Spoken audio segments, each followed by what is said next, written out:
Welcome, my friends, to the final Attack on Titan review. Well, not the final one, but the final one as far as me catching up to the series and getting to the most recent chapter that just came out this past week.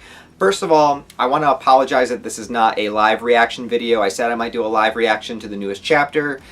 Things just got really busy. It's been a hectic week. Things have not been too particularly good going on in the personal life.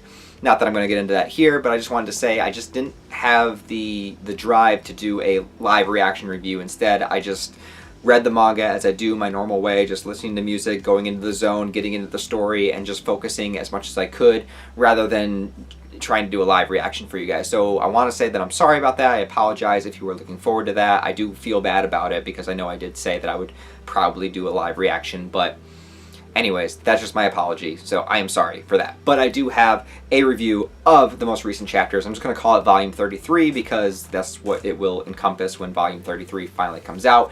And there's a couple big things that I want to mention. One is I finally got to the chapter that I saw a bunch of screenshots from. I guess you could say spoilers, but it didn't really spoil too much. But it's the image, the iconic image of Eren holding out his hands above the clouds saying freedom. Because you see the comparison between Eren now as this gigantic, chaotic monster, Cthulhu, bringer of death and destruction machine, and you see back when he was a child, you know, that kind of image in his head where he kind of saw the world as, you know, outside the walls could be anything. There's so much potential there because he didn't know what was beyond the walls, because the allure of, you know, the ocean and everything that could be out there, the potential of it, the freedom that was out there. There was so much that it could be, knowing that the options were limitless, and then learning that there were people outside the walls, and not just people, but people that have subjugated others and have controlled the world, and really Paradis is here for a particular reason, that the founder needed it to be away from the rest of the world and everything. And it just,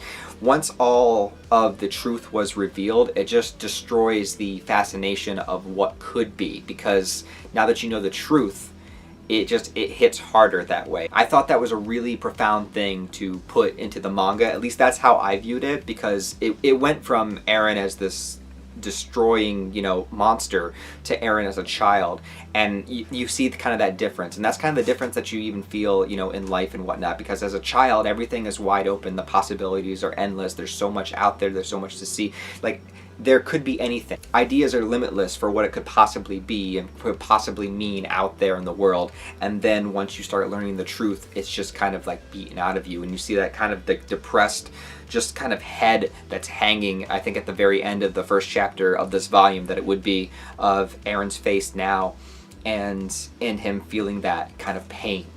And that, yes, now he's creating his own freedom, but it's not magical, it's not amazing, it's not, it's horrible, it's destructive, it's pain, it's devastation, it's depression, you know, it's all of those horrible things that just destroy your idealistic fantasies that you have when you're a child and whatnot. And it was crazy. And it doesn't even stop there. The whole chapter was like him seeing one of the Marleyan children. I know the character has a name, but I can't remember what it was, but it was one of the ones that they saved from getting beat up when they were there. The entire Survey Corps team was there before in Marley, and Eren having this kind of connective consciousness between past, present, future, all of it being connected, all of it being one thing. He knew back then that he would eventually wind up killing this child, and he's like thinking, you know, is it even... while they're saving him, I think maybe, I can't quite remember, but I think there's actually even a quick panel of him like apologizing to the child in the flashback. But, you know, because of the way that the Attack Titan has everything connected through memories and consciousness and whatnot, it's kind of like he was apologizing for what he had already done, you know, even though linearly in like our physical world concept of time, he would kill the child after that. But for him, everything's connected, it's all one thing. So whether or not, whenever he apologizes to the child, doesn't matter, because he views time in a different way. It's the same way that Grisha viewed time, and he was able to talk to Eren, you know, in the flashbacks of Volume 30, which, by the way, I just picked this up today, actually. I bought Volume 30. I don't have all of the volumes. I'll probably get them eventually, but Volume 30 was so freaking damn good, I had to just buy it. I needed to own this volume. This is one of the best manga volumes, like, freaking ever. I thought that was really interesting in the way that Eren would perceive time now that he would apologize to the child. beforehand rather than, well, obviously he couldn't after because he's squished. And it wasn't just like offhand. It wasn't like the child screamed and like he cut to something else. It was like we saw the child running for his life. We saw the child fall down. We saw the child get stepped on. His face explode, and then we saw like the remnants of his outline on the ground. Like, Isayama's not pulling any punches with this kind of apocalyptic ending. Like, it was foreshadowed for a long time, so I'm really I'm not grateful to see like a child die in such a barbaric way, but I am grateful that, you know, he set up this kind of apocalypse event, you know, earlier on, and built it up and built it up, and now that we're finally here, you know, he's not pulling any punches. Like, he's literally showing you the devastation of the entire world. And in the most recent chapter, just jumping ahead real quick, you see places from all around the world being absolutely overrun and demolished by these colossal titans, and it's horrifying. People are jumping off of cliffs to try to save themselves. A mother like throws her child, like throws the baby away because she wants to not have it fall off the cliff with her and everything. And it's crazy, man. It's absolutely crazy how much that this manga is showing. Like, the fact that if you just pick this manga up right now and just read these chapters, you wouldn't even think that it falls into like the shonen genre. Even though shonen can get dark, this is pretty much like really showing you like the graphic detail of the apocalypse. But me, as a reader and as a fan of like apocalyptic stories, I'm very grateful for that. So I like that he's keeping it real, he's keeping it 100%, he's showing the true consequences of everything that Eren is doing. I think the things I have to say most are like the chapter that starts in the beginning and the chapter that just came out. The stuff in the middle, there is some good stuff in there, but I think I just got distracted by how good those two kind of like bookend chapters are. In the center here, there's a lot of conversations happening between the main group about what they're going to do and how they're going to do it, and a lot of kind of planning the initial like final attack that we're going to experience here, and kind of using one of the planes or the flying boats to maybe like get over Eren, maybe drop some bombs of some sort. Like, are they willing to kill Eren? And there's that conversation back and forth where even Armin's like, yeah, it might be like I might actually be, you know, willing to do this, even though he wants to talk to him. Couple of things that happen. One is that Annie goes her separate way with Gabby and Falco, and they're on the boat, and they had this confusing conversation to me, but something along the lines of Falco thinks that his Titan, I think, can like take flight in some way that we've never seen before.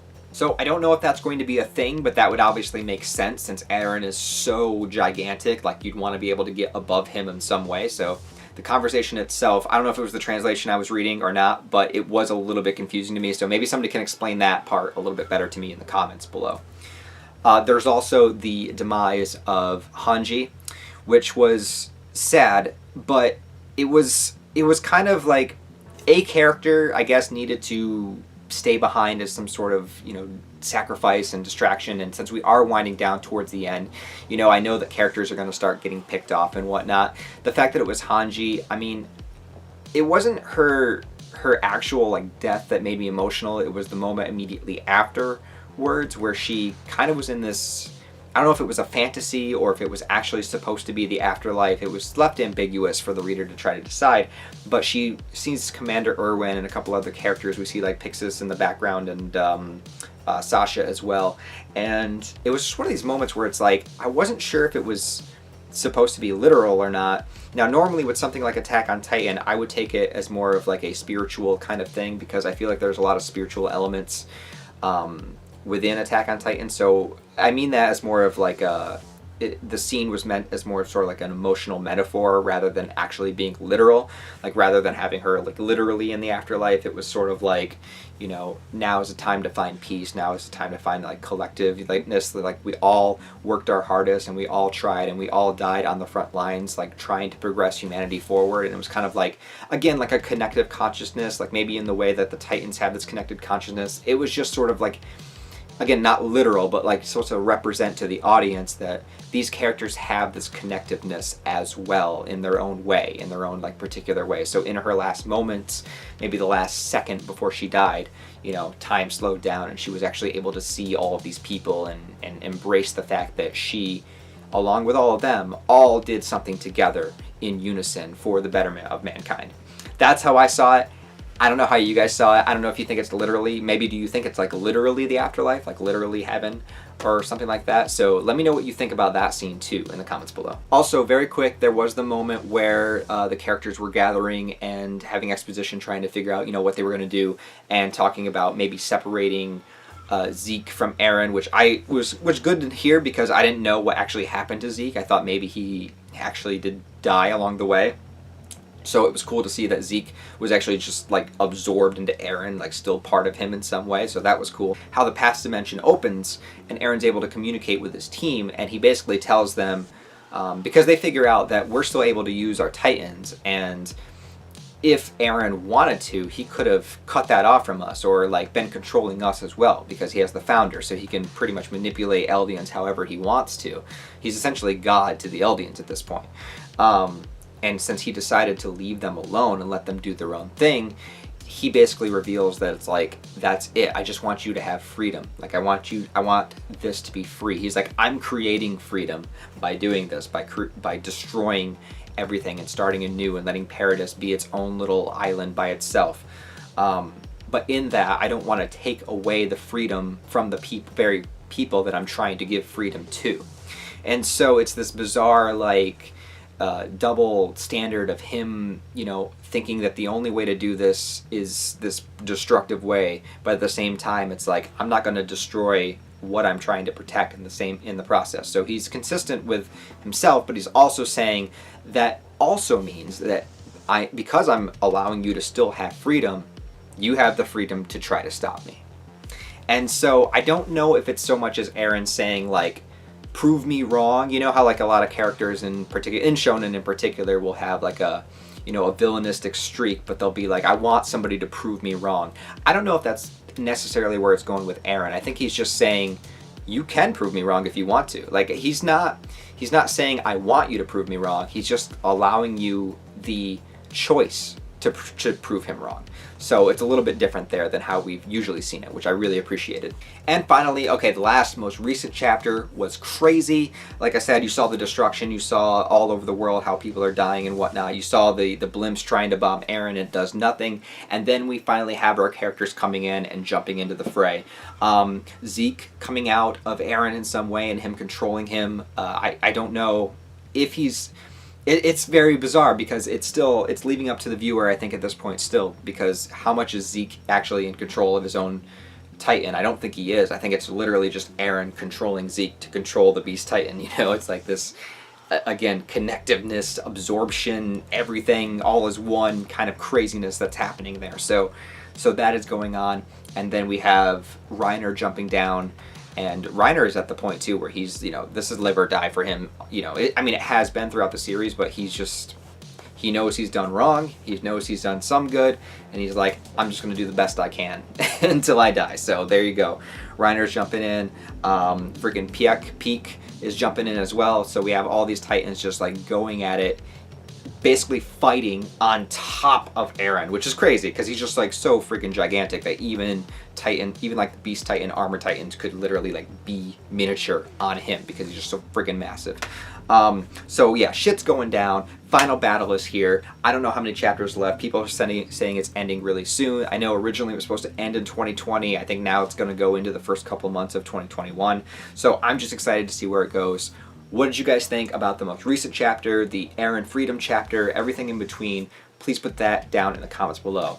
Like I said, I am really sorry for not doing a live reaction. I apologize for that. And I also want to say thank you very much for 40,000 subscribers. I just hit 40K the other day, earlier today. And I just want to say thank you guys so much. It really does mean a lot to me. I appreciate it so much that many of you would just find it interesting enough that you would want to hit the subscribe button and stick around. Like, that is so freaking cool, and I don't take it for granted. So thank you guys so much. If you want to support me, in the description below, there's my social media links, there's the Patreon, the Discord, there's all that fun stuff. So if that's your kind of thing, do that. Subscribe if you haven't, if you want to. If you don't, that's cool too. And other than that, guys, let me know what you think about Attack on Titan, and where do you see it going? How do you see it ending? Let me know. Thanks for watching.